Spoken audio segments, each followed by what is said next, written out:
पवित्राणाय साधूनां विनाशाय च दुष्कृता धर्म संस्थापनार्थाय संभवामि युगे युगे।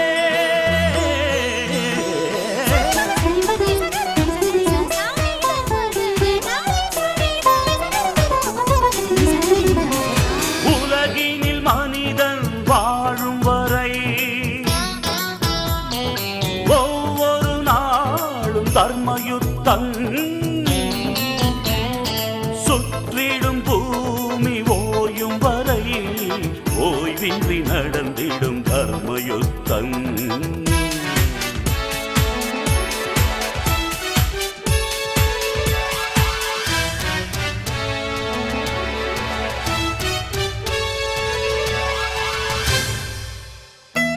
கருவில் யுத்தம், பிறப்பில் யுத்தம், கருத்தில் யுத்தம், காலம் முழுதும் தர்மயுத்தம்। உழைப்பில் யுத்தம், பிழைப்பில் யுத்தம், உயர்வில் யுத்தம், உலகில் என்றும் தர்மயுத்தம்। ஒரு துளி மழையில் கடலின் தொடக்கம், ஒரு பெண் நினைத்தால் எதுவும் நடக்கும் தர்மயுத்தம்। ஆணை பெற்று எடுத்தாய் பெண்ணே, ஆதிசக்தி நீதான் பெண்ணே, தர்மயுத்தம்। பஞ்சை போன்ற நெஞ்சிக்குள்ளே தீயதற்கடா, கையில் ஏந்த பூக்கள் உண்டு கத்தியதற்கடா, ரத்தம் சிந்தும் யுத்தம் இங்கே தேவையில்லையடா, நித்தம் ஜெயிக்கும் வாழ்க்கை மட்டும் நமக்கு வேண்டுமடா। போராட்டம் இல்லாமல் வரலாறு கிடையாது, தலைக்கற்கள் நீ தாண்டி நடைபோடு, சொர்க்கம் உன் பக்கத்தில் நித்தம் செய் தர்மயுத்தம்।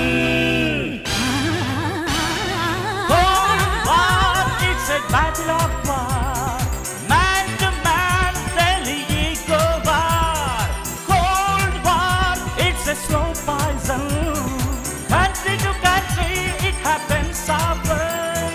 ஒரு முறை உலகில் உந்தன் பிறப்பு, உனக்குள் இங்கே அச்சமெதற்கு, வீரம் வேண்டும்।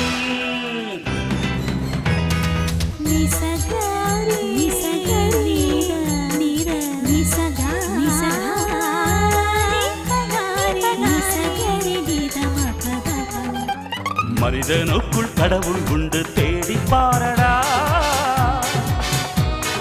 மற்றவர்க்கு வாழும் போது தெய்வம் நீயடா। குற்றமில்லா மனிதனை இங்கே யார் கண்டது, நீதி சொல்ல அவனிடம் மட்டும் நிஜம் உள்ளது தர்மயுத்தம்।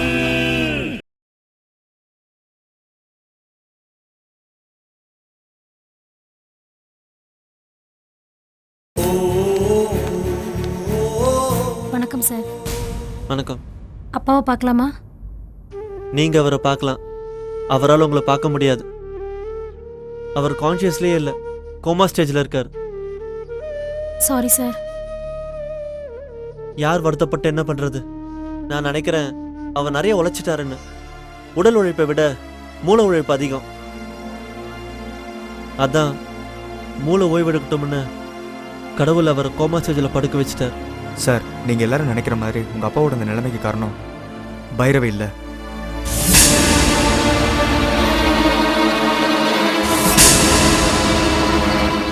நான் தான் காரணம். நீயா? நம்ம கம்பெனிலே அப்பாவுக்கு விசுவாசமான ஸ்டாஃப் நீ தான். நீ எப்படி காரணமா இருக்க முடியும்? என்னோட விசுவாசத்துக்கு ஒரு விலை வச்சிருந்தாரு. அந்த விலைக்காக நானும் விசுவாசமா இருந்தேன். நீ என்ன சொல்ற? எனக்கு ஒண்ணுமே புரியலையே. இவர் என் உட்பி சுரேஷ். இவர் மூலமா தான் இவருக்கு தெரியாமலேயே இவங்க கம்பெனி கொட்டேஷன் ரேட்டை கண்டுபிடிச்சி உங்க அப்பா கிட்ட கொடுப்பேன். அதுக்கு ஒரு காஸ்ட்லியான ரேட்டை கொடுப்பாரு. நான் கொடுக்குற கொட்டேஷன் டீட்டெயில்ஸ் மூலமா கோடிக்கணக்கான ரூபாய் பெருமானம் உள்ள பல கான்ட்ராக்ட்ஸ் அவருக்கு கிடைச்சது. பல கோடி ரூபாய் லாபம் பார்த்தாரு. எனக்கும் கொஞ்சம் புத்தி வந்துச்சு. பாவம் பண்ண வரைக்கும் போதும், கல்யாணம் பண்ணி செட்டில் ஆயிடலாம்னு நினைச்சு ரெசிக்னேஷன் லெட்டர் கொடுக்கலான்னு வந்தேன்.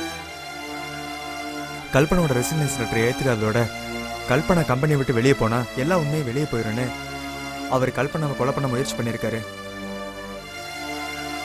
தப்பிக்க முயற்சி செஞ்ச கல்பனாவோட சத்தத்தை கேட்டு அங்க வந்த பைரவி அப்ப உங்க அப்பா கிட்ட இருந்து கல்பனாவை காப்பாத்த முயற்சி செஞ்சாங்க. அந்த போராட்டத்துல உங்க அப்பா பின்மண்டல அடிபட்டு மயங்கி விழுந்துட்டாரு. இவ்வளவு நடந்திருக்கு, எனக்கு எதுவுமே தெரியாம போச்சு. ஒரு ஆபீஸ் ஸ்டாஃபை கொலை பண்ற அளவுக்கு அவ்வளவு மோசமான கேரக்டர் டாட். எதுக்கு இந்த பிசினஸ் போட்டி, எதுக்கு இந்த பணவரி, இந்த கொலைவரியெல்லாம் எதுக்கு? யாரை நம்புறது, எதுக்காக நம்புறதுன்னு தெரியல. ச்சே.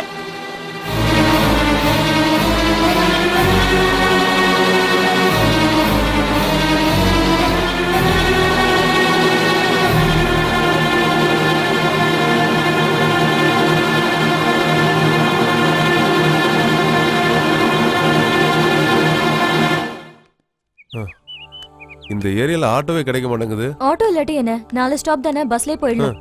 இந்த சேகர் ஷேர் ஆட்டோல ஏற மாட்டான். நீ என்ன பஸ்ல போக சொல்ற?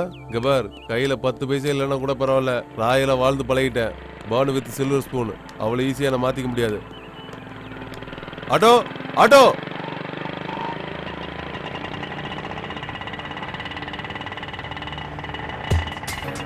எங்க போணும் சார்? வடபள்ளி வருமா? வரும் சார். வடபள்ளி எந்த இடம் சார்? உனக்கு என்ன மெட்ராஸ் மேப் கொண்டு தான் காட்ட முடியும்? இல்ல சார், வடபள்ளி எந்த இடம் சொன்னா ஷார்ட்கட்ல போலான்னு பார்த்தேன் சார். எதுக்கு சார் ஏறும் போது தகராறு பண்றீங்க? வண்டி வராது சார். வண்டி வராதா? ஏய், டிராபிக் கான்ஸ்டபிள்ட்ட கம்ப்ளைண்ட் பண்ணட்டுமா? டிராபிக் கான்சல் பண்ண சார். போலீஸ் கம்ப்ளைண்ட் பண்ணாலே வண்டி வராது சார். வண்டியில ப்ராப்ளம் சொல்லி அக்கு வர ஆணி வர பிரிச்சு போட்டு நான் பேசாம போய்கிட்டே இருப்பேன் சார். என்ன திமிரா பேசுறான் பாத்தியா? சும்மா இருங்க சேகர், நீங்க வண்டி எடுங்க போலாம். அவர் மேடம், மீட்டருக்கு மேல போட்டு கொடுங்க மேடம். மீட்டருக்கு மேலயா? மீட்டரே போட்டுருவேன். வாங்க. ஏறு. வந்து வாக்கிறதெல்லாம் எப்படி இருக்கு பாரு.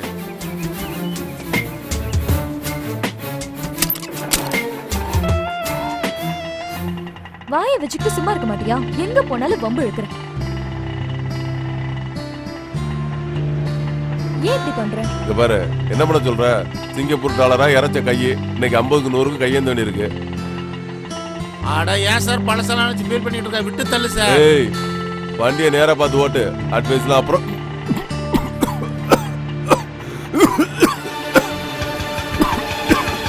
சேகர், சேகர், சேகர் என்னாச்சு? சேகர், சேகர், சேகர் என்னாச்சு? சேகர், சேகர்.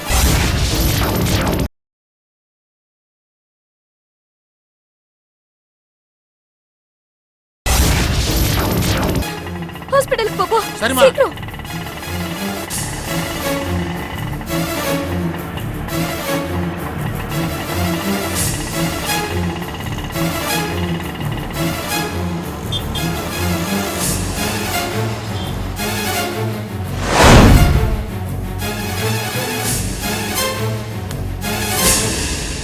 டாக்டர், என்னாச்சு? சேகருக்கு பயப்படுற மாதிரி எதுவும் இல்லையே. நீங்க யாரு? இவர் ஒய்ஃபா?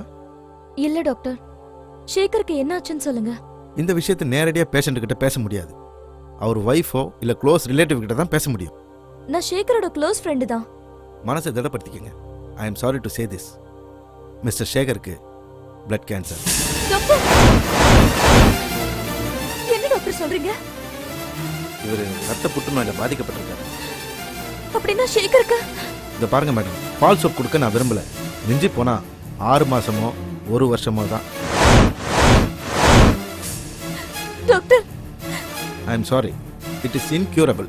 பட் ட்ரீட்மெண்ட் எடுத்துக்கிட்டா வலியும் வேதனையும் குறையலாம்.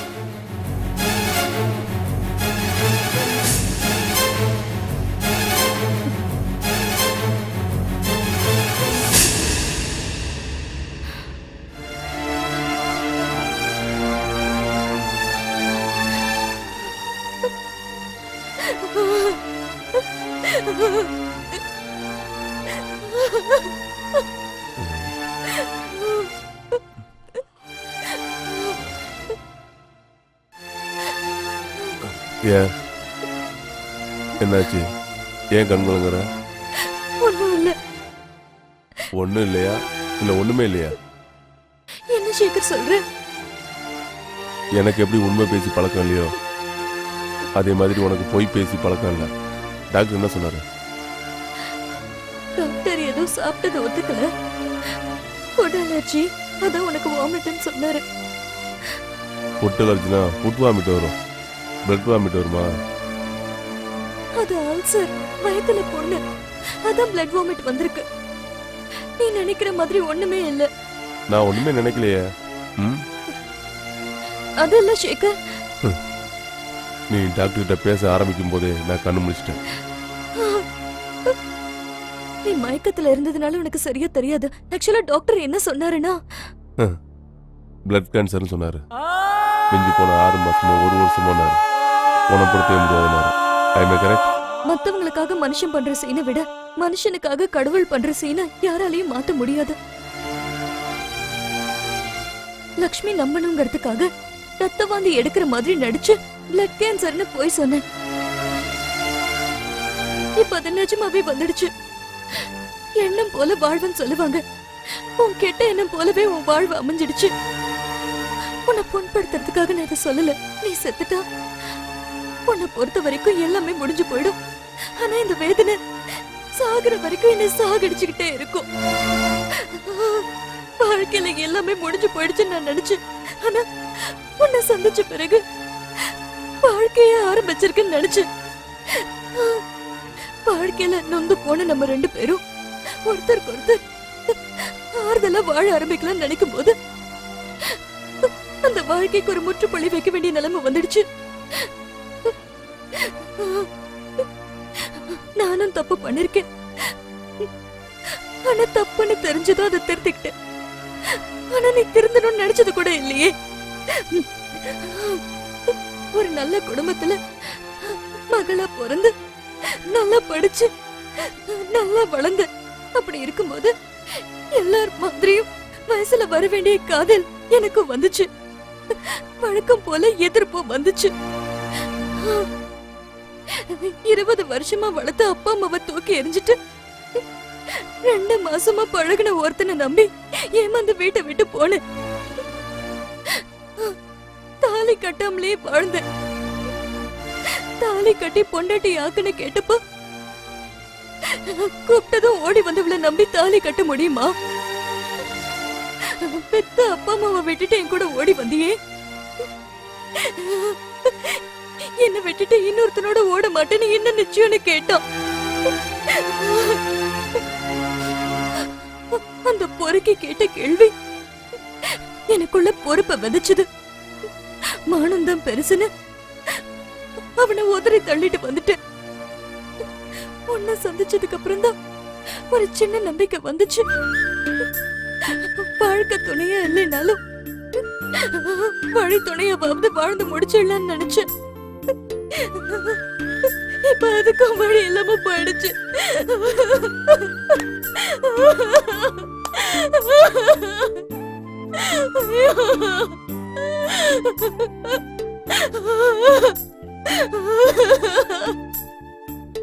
இப்ப நான் என்ன செய்வேன்?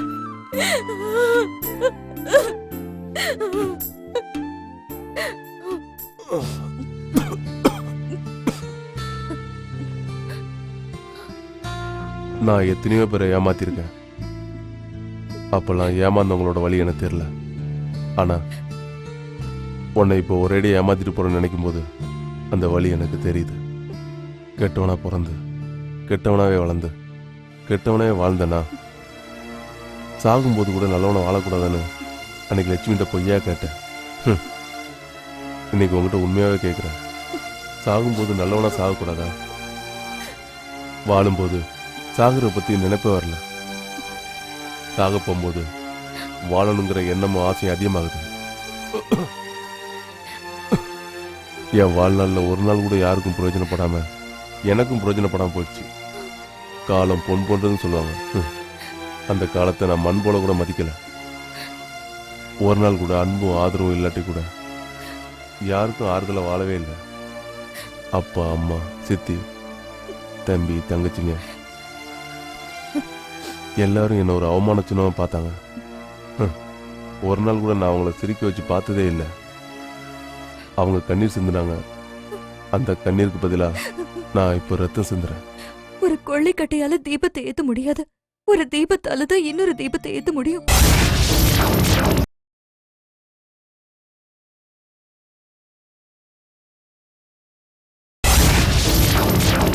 இத்தனை நாள் கொள்ளைக்கட்டையா இருந்த நீ திறந்தனதே உன் மீதி வாழ்நாள அர்த்தம் உள்ளதா ஆக்கும். இனிமேலாவது நல்லவனாவும் நல்லது செய்ய நினைக்கிறதும் மனசுக்கு எவ்வளவு சந்தோஷமா இருக்கு. உண்மையிலே நல்லவனானா எவ்வளவு நல்லா இருக்கும். உயிரை காப்பாத்திக்க முடியாது, உறவையாவது காப்பாத்திக்கணும்னு முடிவு பண்ணிட்டேன்.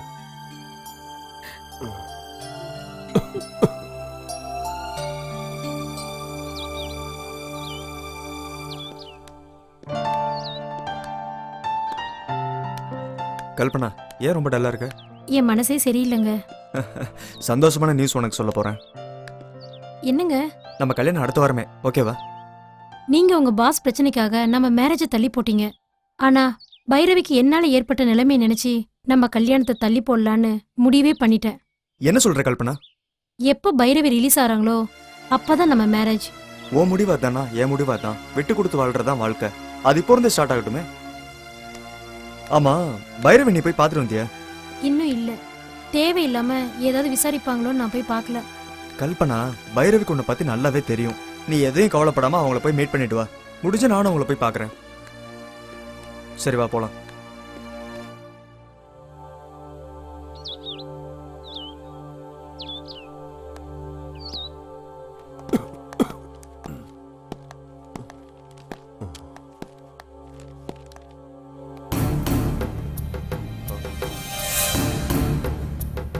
பைரவி, பைரவி,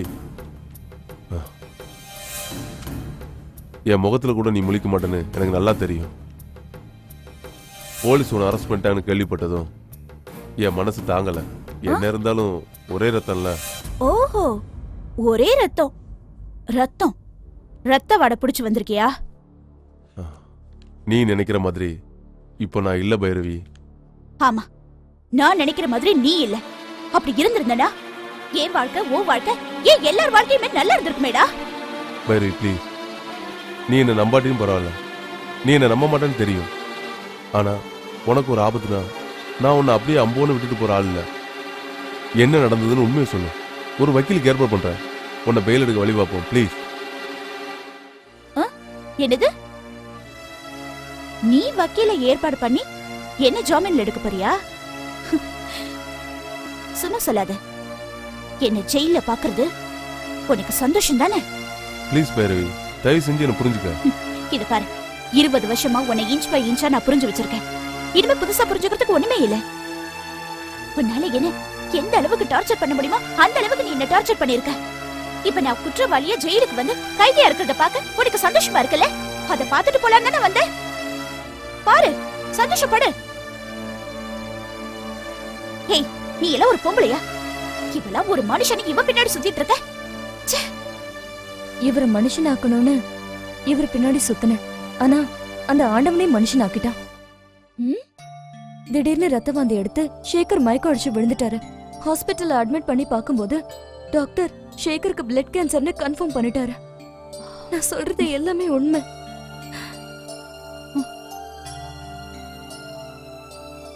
பைரவி, ஒரு மனுஷன் வாழும்போது பொய்யா வாழலாம், ஆனா சாகும்போது பொய்யா சாக முடியாது. எனக்கு மரணங்கிறது நிஜம், ஒரு கசப்பான நிஜம். நீ இதை நம்பாது. அந்த ஆண்டவன் எனக்கு கொடுத்த பிளட் கேன்சரோட அதிகபட்ச தண்டனை நினைக்கிறேன்.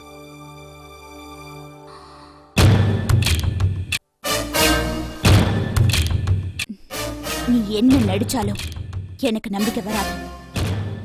நான் உன்னை நம்பவே மாட்டேன். Bhairavi, Get out. நான் Out. சொல்ற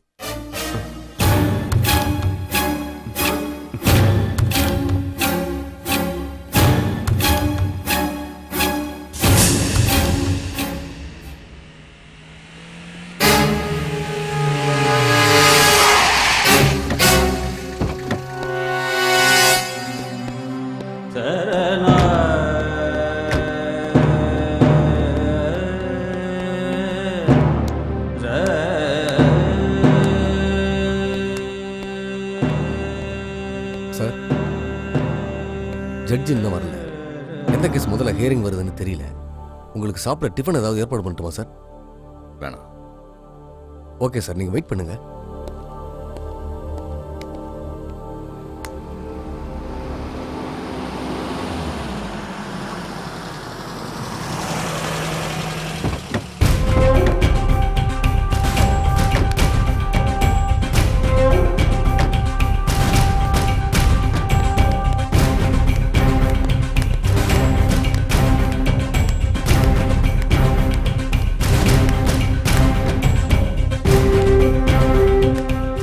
கேஸே ஃபர்ஸ்ட் டைம் ஹியரிங். கண்டிப்பா பழைய கேஸோட ஹியரிங் முடிச்சிட்டு தான் கூப்பிடுவாங்க.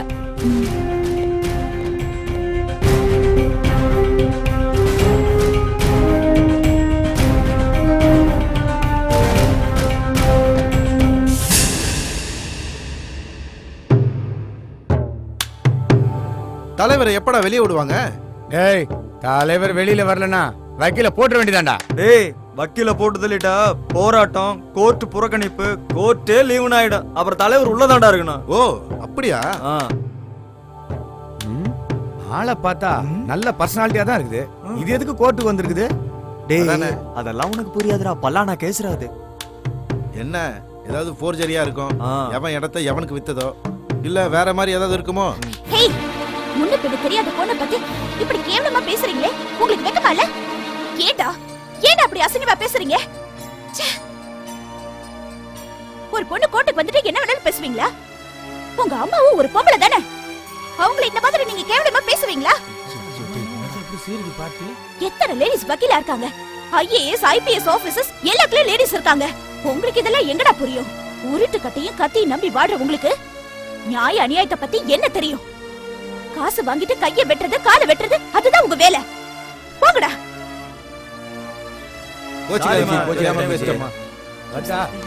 போங்கடா.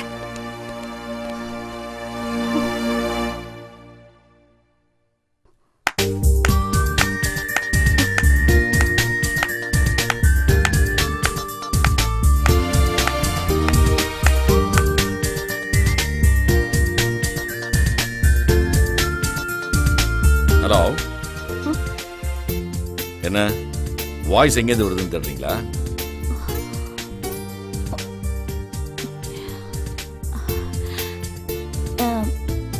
இவ்வளவு நேரமா உங்க குரல் எங்கிருந்து வந்ததுன்னு தேடினேன்.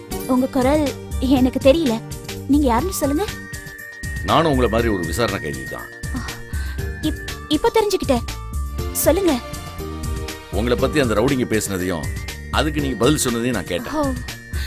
நெருப்பு சொல்றதை விட நியாயம் அதிகமா சுடுன்னு உங்க பேச்சை வச்சு நான் தெரிஞ்சுக்கிட்டேன். அதான் சூடு தாங்காம ஓடிட்டாங்க. என்ன சிரிக்கிறீங்களா? ஆமா ஆமா, தப்பே செய்யாத நீங்க எப்படி விசாரணை கைதியா?